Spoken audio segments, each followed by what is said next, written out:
नमस्कार, आप देख रहे हैं न्यूज़ 9 नेटवर्क और इस वक्त मैं हूं आपके साथ अरविंद कुमार सिंह। न्यूज़ 9 के इस स्पेशल बुलेटिन में आप सभी दर्शकों का स्वागत है। तो आइए देखते हैं आज की तमाम खबरें। और ये खबर उत्तर प्रदेश के बलिया से है, जहां यूपी बोर्ड परीक्षा के मद्देनजर माध्यमिक शिक्षा विभाग कमर कस चुका है। शांतिपूर्ण एवं नकल विहीन परीक्षा के लिए विभाग ने तमाम इंतजाम किए हैं। यूपी बोर्ड परीक्षा को लेकर जिले में कुल 177 परीक्षा केंद्र बनाए गए हैं। सभी परीक्षा केंद्रों पर केंद्र व्यवस्थापक के साथ साथ सहायक केंद्र व्यवस्थापक केंद्रों की कमान संभालेंगी। सभी परीक्षा केंद्रों पर स्टैटिक मजिस्ट्रेट तैनात रहेंगे। नकल विहीन परीक्षा के लिए फ्लाइंग स्क्वाड की तैनाती की गई है। रात्रि में भी फ्लाइंग स्क्वाड भ्रमणशील रहेंगे। नकल विहीन परीक्षा को लेकर विभाग ने शासन के निर्देश पर कड़ी मॉनिटरिंग व्यवस्था लागू की है। बलिया में 1,37,737 परीक्षार्थी परीक्षा में शामिल होंगे। गड़बड़ी फैलाने वालों पर सख्त कार्रवाई की जाएगी। यानी कि अब बलिया प्रशासन अभी से यूपी बोर्ड की परीक्षा को लेकर के शांतिपूर्ण एवं नकल विहीन परीक्षा को संपन्न कराने के लिए विभाग ने तमाम इंतजाम कर दिया है और सख्त हिदायत दे दिया है। कहना है क्योंकि जिले में कुल 177 परीक्षा केंद्र बनाए गए हैं। सभी परीक्षा केंद्रों पर व्यवस्थापक के साथ साथ सहायक केंद्र व्यवस्थापक केंद्रों की कमान संभालेंगी। सभी परीक्षा केंद्रों पर स्टैटिक मजिस्ट्रेट तैनात रहेंगे। नकल विहीन परीक्षा के लिए फ्लाइंग स्क्वाड की भी तैनाती की गई है। रात्रि में भी फ्लाइंग स्क्वाड भ्रमणशील रहेंगे। नकल विहीन परीक्षा को लेकर के विभाग ने शासन के निर्देश पर कड़ी मॉनिटरिंग व्यवस्था लागू की है। बलिया में 1,37,737 परीक्षार्थी परीक्षा में शामिल हो सकते हैं। यानी कि लिस्ट जारी हो गई है और प्रशासन ने सख्त हिदायत दिया है कि गड़बड़ी करने वालों पर, अफवाह फैलाने वालों पर, यानी गड़बड़ी फैलाने वालों पर, परीक्षा में दखल डालने वालों पर प्रशासन सख्ती से कार्रवाई करेगा। मामले में रमेश सिंह DIOS बलिया ने जानकारी दी है, सुनिए। पहले परिचय दे दें अपना सर। मैं रमेश कुमार सिंह, जो जिला विद्यालय निरीक्षक बलिया।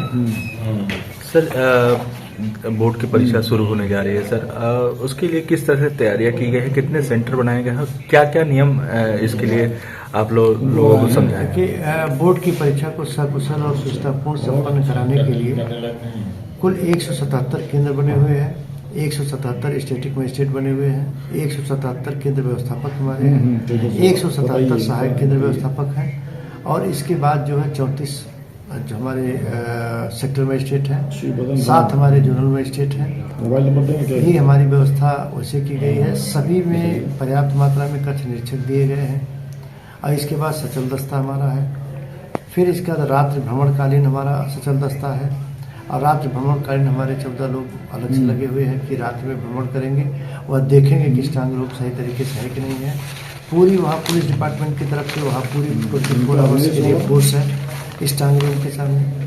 इसके बाद पूरी तरह से SP साहब ने जो है पूरी व्यवस्था दी है कि वहाँ पे सर्विलांस का पूरे सिस्टम है कि अगर किसी प्रकार का कोई भी मोबाइल, कोई भी चीज़ इस तरह की गतिविधियाँ होती हैं तो उसके खिलाफ निश्चित रूप से परीक्षा की नियम की धाराएं और प्लस जिला प्रशासन की जो उस तरह की धाराएं होती हैं वो सब लगा करके उसके खिलाफ एक्शन, कड़े से कड़े एक्शन लिया जाएगा। जिस तरह से सर शुचिता बनाने के लिए आप लोग जिस तरह से कई नकल विहीन परीक्षा जो होती है उसको किस तरह से वहाँ पे व्यवस्था करेंगे और किस तरह से? अभी हम लोग व्यवस्था इस स्वरूप में है कि पूरी तरह से चेकिंग होकर के इसके बाद ही लोग जाएं, अंदर प्रवेश करें। और इसके बाद जो है इनके आधार कार्ड को लेकर के पूरी तरह से उसका भी चेक किया जाए। और आपकी बार जो प्रवेश पत्र आया है जो इन लोगों को मिला है उस प्रवेश पत्र पे जो है बिल्कुल इनके एक फ़ोटो यहाँ है, एक फ़ोटो वहाँ है, तो 2-2 फोटो इनके लगे हुए, वहीं से फ़ोटो निकला जो इन लोगों ने भरा है। तो 2 एक रजिस्टर पे यहाँ अंकित कर दिया गया, एक वहाँ कर दिया गया। इस नाते कोई प्राक्सी मतलब कोई दूसरे की जगह पे दूसरे के बैठने की संभावनाएं बिल्कुल नगण्य के रूप में है। तीसरी चीज़ सचिव साहब, हमारे सचिव बेसिक शिक्षा परिषद श्री दीपकांत शुक्ला जी ने उन्होंने जो व्यवस्था दी है और अपर मुख्य सचिव साहब ने जो व्यवस्था उनके निर्देश के क्रम में जो व्यवस्था दी है वह व्यवस्था ऐसी है कि हमारी जो उत्तर पुस्तिकाएं भी हैं, उत्तर पुस्तिकाएं भी उस पर QR कोड सहित है, कोई हमारी कापी भी बदल नहीं सकता है। इस नाते नकल होने की 1% भी संभावनाएं नहीं है। सर बलिया में देखा जाता था कि बिहार से भी लोग आकर तमाम स्टेट से आकर यहाँ परीक्षा देते थे, उसके लिए क्या व्यवस्था, किस तरह की जांच आप लोग की? आप लोग देखिए कि पहले क्या था। पहले स्थिति थी कि हमारे लगभग 2 लाख, 2.25 लाख, 2,51,000 तक हमने पिछली परीक्षा जो 2015-16 में कराई थी, तो इतने अधिक मात्रा में संख्या में थे लोग।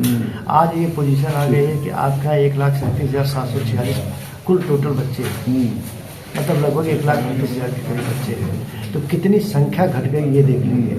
तो कहीं न कहीं से इस कड़ाई का ही, पिछले वर्ष की कड़ाई का ही परिणाम है कि आपकी संख्या नीचे आ गई। सर कॉलेज के अगर लोग इस तरह की गलतियां करेंगे तो उसको किस तरह से? अगर कॉलेज की किसी भी, देखिए 15 विद्यालय पिछली बार पूर्णतः जो उनकी समाप्त हो गया, कब तक दे रहे हैं, उनकी मान्यता प्रत्याहरण हो गया। अगर किसी कॉलेज वाले ने इस तरह से, वित्तविहीन कॉलेज वाले अगर इस तरह की गतिविधियाँ की, या हमारे वित्त पोषित कॉलेज को इस तरह की गतिविधियाँ की, या हमारे गवर्नमेंट का कॉलेज को इस तरह की गतिविधियाँ की, तो प्रिंसिपल से लेकर के, मतलब केंद्र व्यवस्थापक से लेकर के व्यवस्थापक तक, स्टैटिक मजिस्ट्रेट तक कोई भी बचेगा नहीं। वो उसको उसका परिणाम निश्चित रूप से भुगतना पड़ेगा।